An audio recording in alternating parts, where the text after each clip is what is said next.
కృషి చేస్తేనే అమృతమిచ్చింది. అవరోధాల దీవుల్లో ఆనంద నిధి ఉన్నది.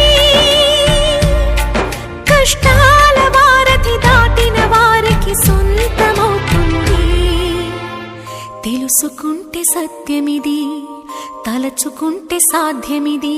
మౌనంగానే ఎదగమని మొక్క నీకు చెబుతుంది.